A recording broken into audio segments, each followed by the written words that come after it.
Welcome to Kwik Brain, bite-sized brain hacks for busy people who want to learn faster and achieve more. I'm your coach, Jim Kwik.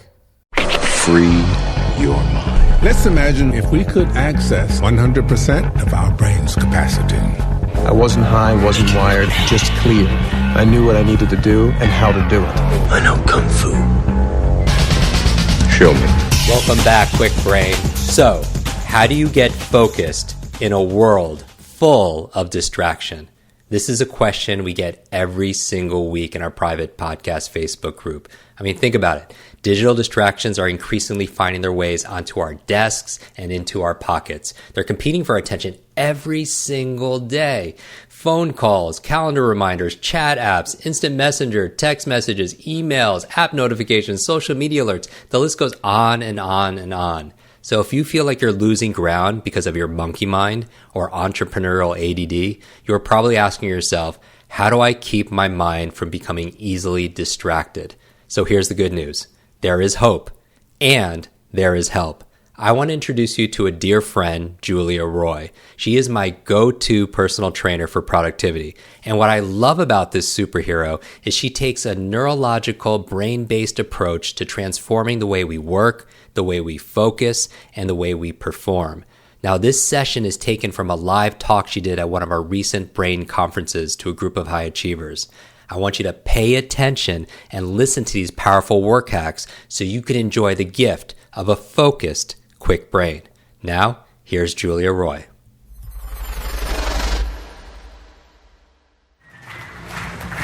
Hi, thank you.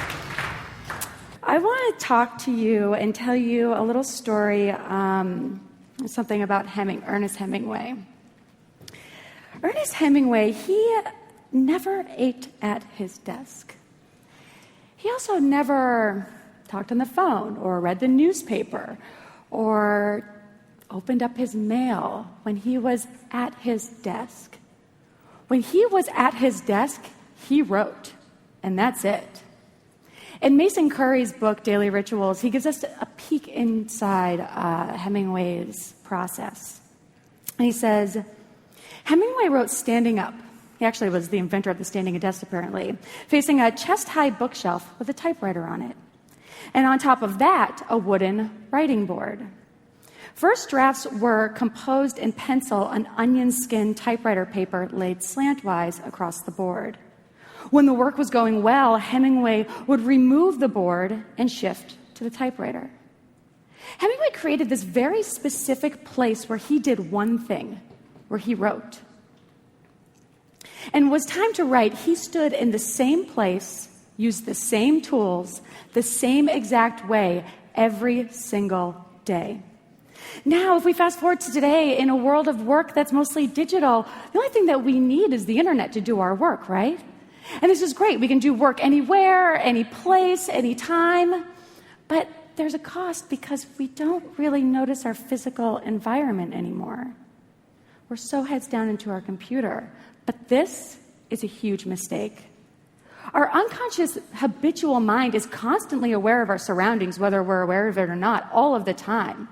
It's using cues and triggers like sound and senses and location in order to automate habitual thoughts and behaviors and workflows. And so I want to talk to you about 3 ways that you can use your physical environment to boost your productivity, get you more focused and in the zone so that you can use the time that you spend working more effectively. Okay, number 1. Designate work-only zones. Hemingway, when he was at that standing desk, he didn't wonder, should I do this, should I do that? He knew exactly what he was there to do. He was there to write. He did nothing else there. So you want to designate different places for different types of work. Because when you're there, it's a lot easier to get into what you are doing. So we have laptops and mobile phones, and they let us work anywhere. But when we try to do more than one thing in a single place, it becomes harder to do that task. So when you are at your desk and you are sometimes brainstorming, sometimes checking emails, sometimes managing projects, you're constantly distracted wondering what you should do because you use that place, you anchor that place in all kinds of different types of work. And so let's use an example. Your bed. This is a really good one. When you get in your bed and watch TV, when you get in your bed and she's smiling at me, yeah, bed. When you get in your bed and you watch TV, and sometimes you read a book and you're checking your phone, you're checking Facebook, you're checking your email, and then we wonder why it's hard to fall asleep at night, why our brain won't turn off. Because we're using our bed for all kinds of things, for work and for play. And then we're frustrated when we can't fall asleep. Because now the bed is actually not a great place to do what it's meant to do, which is to sleep and dream. Because you're confusing it by doing different kinds of things in that place. For another good example, and just way to use this in your work life is, let's say you need to brainstorm new ideas for a project, or just think outside of the box, come up with something new. Don't do it at the place where you check email and manage projects and answer the phone. Pick up your computer, or even better, a pen and paper, and go outside, sit on a park bench. Pick an empty office that has a view. Do it somewhere else. Try different places around your home and office and see what works. And when you find a place where brainstorming comes easily and naturally, do that there every single time and don't do anything else in that place. If you want to improve your focus and your attention on a specific thing that you want to do, let's say it might be writing, or you want to get proposals out, quicker and faster and more efficiently, just be intentional about where you do it, and don't do anything else in that place. Number 2, set the right soundtrack. Sound is so much a part of our physical environment, even if we're not aware of it. The good news is that audio cues is one of the easiest things to insert into your workflow because of music. For example, if you're trying to get through your inbox or check your emails, find a specific playlist or a specific song and set it on repeat. Now, I do this. I check when I'm trying to get to that elusive inbox 0. I play the same playlist. It's called Intense Studying. It's on Spotify. And what I really like about it is that it's fast and it's upbeat and it pulls me along, but it's instrumental, so there are no words. So I can read and write and compose really well-articulated emails because I'm not distracted by the lyrics, which is a thing for me for sure. When I'm trying to be more creative and think of, I'm brainstorming or I'm mind mapping, there's a playlist on Spotify called Creativity Boost. And it's really artsy and innovative, has funky sounds, and it just gets me in that zone. And what's so interesting is that when you start to do this, as soon as that first song plays, there's a lot less resistance to whatever it is that you're doing. If you don't feel like getting through your emails, or if you're just so overwhelmed by the brainstorming session or the ideas that you have to come up with. And so when you're struggling to get something done, get the right soundtrack and let that pull you along. There are thousands of really great work-friendly playlists on Spotify and Pandora. Check it out and start to use sound in the right beats and melodies to get you in the right state of mind. I don't know, is anyone familiar with Ryan Holiday? He talks extensively about how he does this, and what I love is he talks about how he actually picks music that he doesn't particularly like.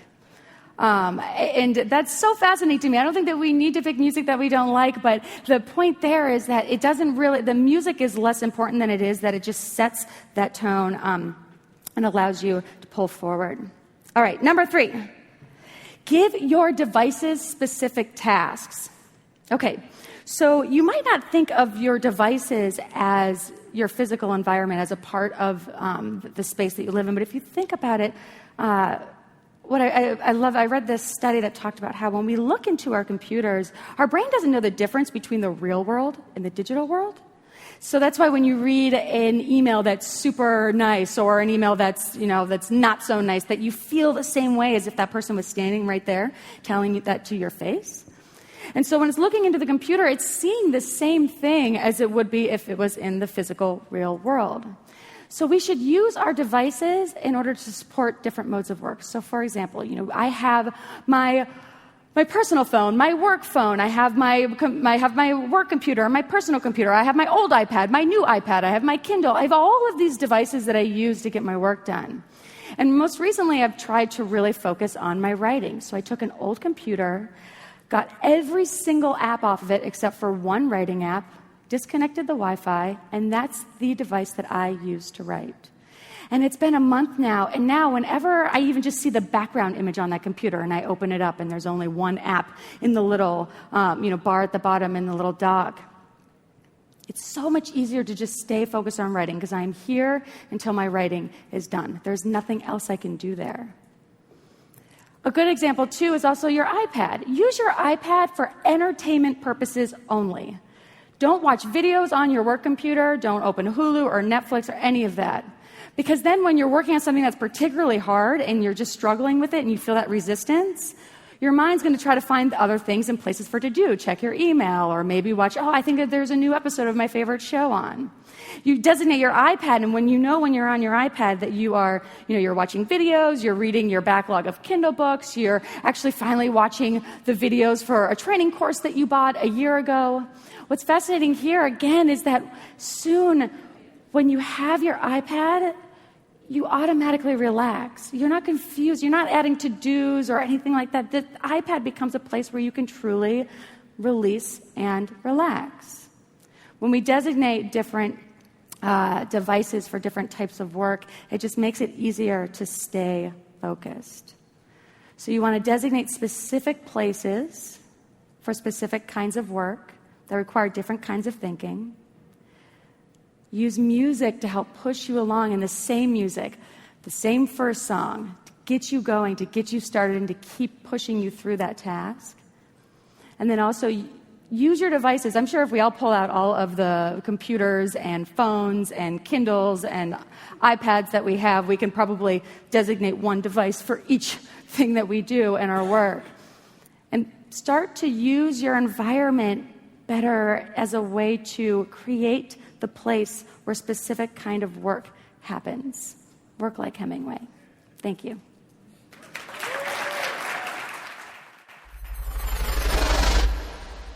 Want to double your brain speed and memory power? If you'd like to learn rapidly and get ahead faster, I'd like to give you my brand new Kwik Brain Accelerator program. You will discover exactly what I teach my clients to learn, read, and remember anything in half the time.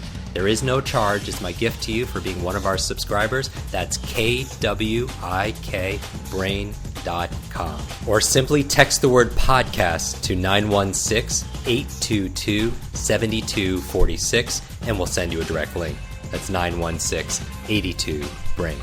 Growing up struggling with learning challenges from a childhood brain injury, it's been my life's mission to help you have your very best brain so you can win more every single day.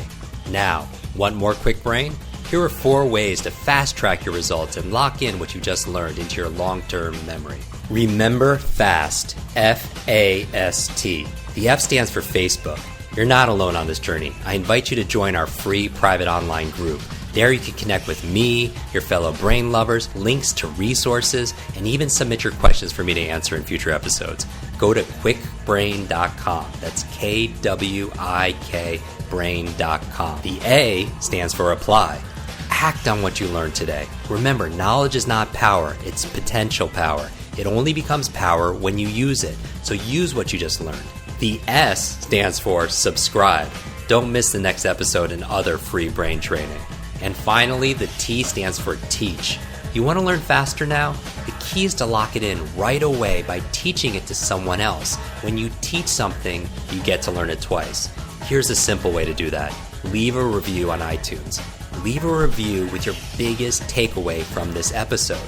You could also post and share this podcast on your social media. It helps us spread our mission of building better, brighter brains. And of course, tag us so our team can properly thank you. #KwikBrain, Kwik Brain.